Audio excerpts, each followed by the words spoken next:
Ladies and gentlemen, this is the K1 Bros men's bout held in the 135-pound division. Introducing first, hiding out of the blue corner. This warrior holds one exhibition bout, representing Glory Martial Arts. Help me welcome Jason Pena.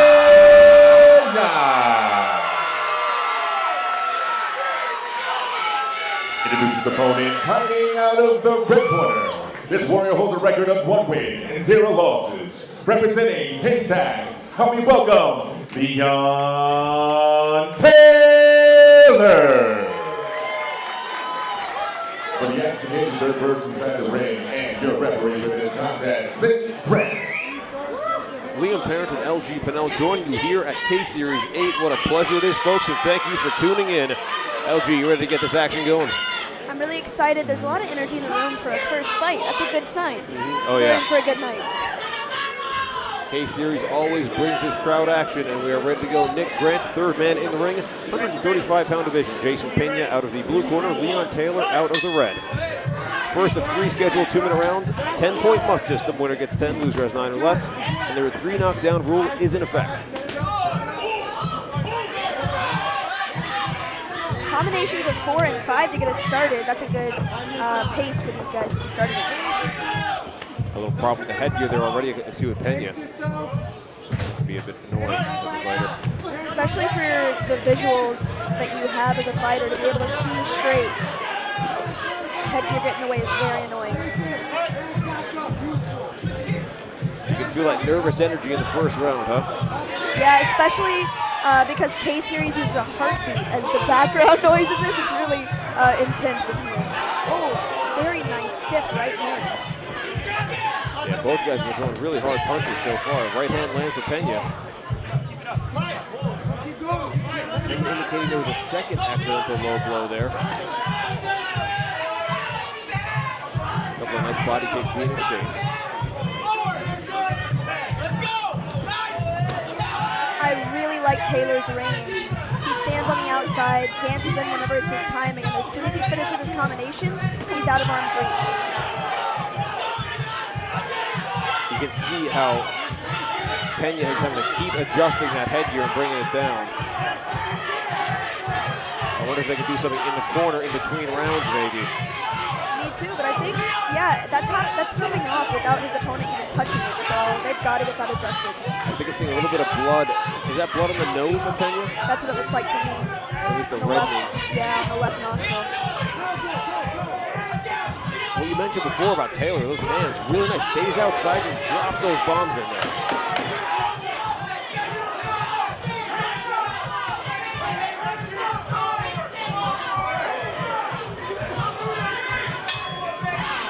Really nice round. I really like Taylor's style. He's able to dance on the outside, but he knows when to settle his feet and stand strong on the balls of his feet and torque over for those big punches. And then before you know it, he's floating around again, way on the outside, where it's really hard to get on the inside with him. So really relaxed stance for somebody that's in there for the first time with K-Series.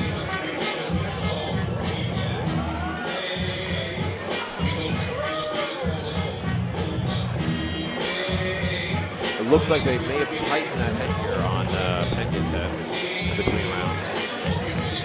Again, folks, this is a 3-round bout, 2 minutes each round. Not a lot of time. You know, both guys, it seems they had their moments in there, but towards the end, I got the feeling like Taylor was getting a little bit of momentum in his favor. Yeah, I would say the same. I think you could tell that he was feeling confident by his body posture. His shoulders were more relaxed at the end of the round, as to say, my guard doesn't have to be as high because you're not cooking me much right now.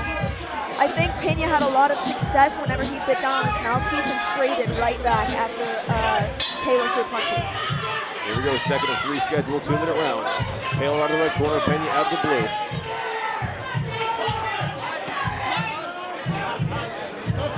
There are no catching and throwing back with kicks in K1. Pena just got a warning for that. Nice. It's nice to see Taylor pushing up against the ropes.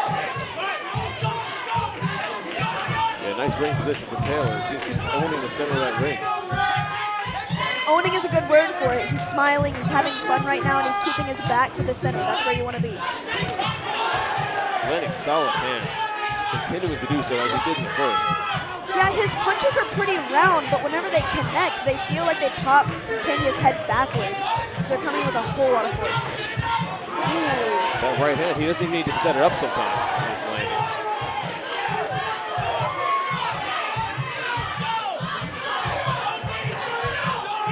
Pena reaching for the catch, trying to stop himself.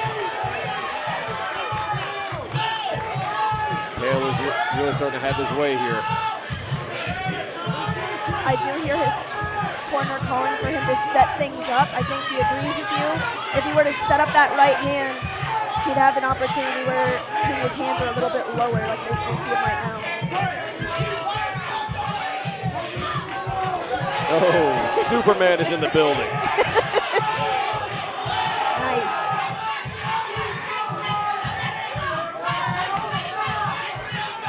Good level of activity, but we're starting to wind down on the energy here at the end of the second round. I think Pena's a little bit tired. You can see his hands falling. Yeah, I think Taylor, as far as the strikes being landed, I think Taylor's really starting to run away with this a little bit in this round anyway. Nice evasion, not able to get back in time to do anything with it, but so slick. One thing to keep in mind is that the judges are looking for effective strikes to open targets. What that means in layman terms is damage. And right now I see a huge red mark on the left rib cage of Pena and a red nose. I see no markings on Taylor so far. A little bit of a bloody lip. That's to be expected in a fight. That's almost a rite of initiation. Right. Fight hasn't started until somebody's leaving.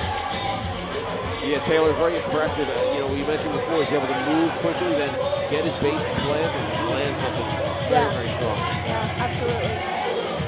I think he would be successful in this last round if he set things up a little bit more through things in combinations. At the beginning of the very first round, both of them were doing a good job of throwing combinations of 4 and 5 strikes rather than 1 or 2. But as you get tired, that gets harder and harder. Taylor hyping up his crowd here. He's feeling it right now. Remember, folks, you can follow us at rfc.promotions and youtube.com/@rfcpromotions_.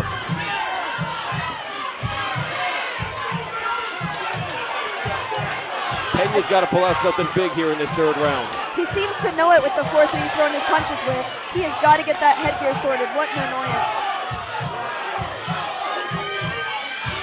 Well, there's all out of pit stops here, so it's this to the end.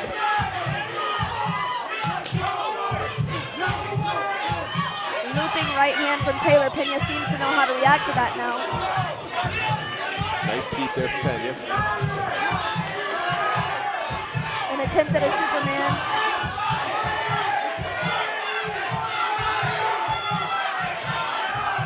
Again, Pena backing up, and Taylor more than happy to take advantage and keep pressing the action. And he's got to keep that defense up. Taylor just threw 4 right hooks in a row, 2 to the body and 2 to the head, and all 4 of them landed. He's having a lot of success with that right side, and we're seeing Pena get tired from it. Less than a minute left in the fight.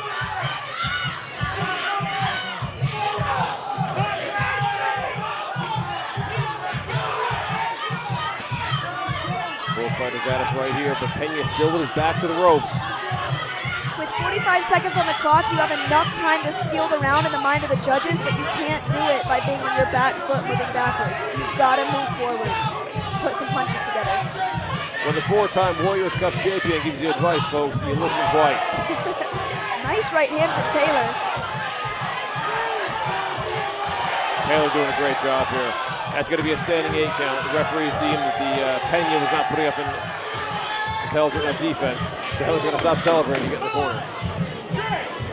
Yeah, the referee will actually hold off the count until you get in the corner. Gotta wait this a 10-8 round. And that will be the fight, folks. We go to the judges' scorecard.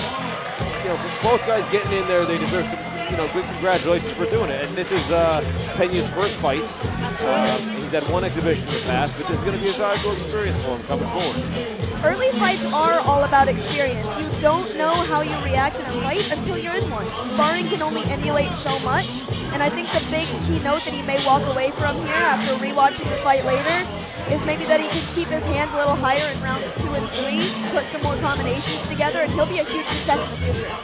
I definitely see a lot of talent from both these young men in there. Also, that fight should be a great education for coaches in the corner too, with that headgear. Absolutely. I think that could have been a decisive factor, a frustration factor, and it blocked his vision a little bit too. I mean, I'm not saying it made all the difference in the world, but it didn't help anything. Absolutely, absolutely.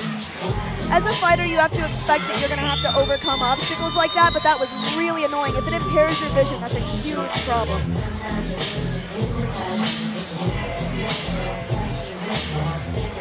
Looks like our decision's coming in now.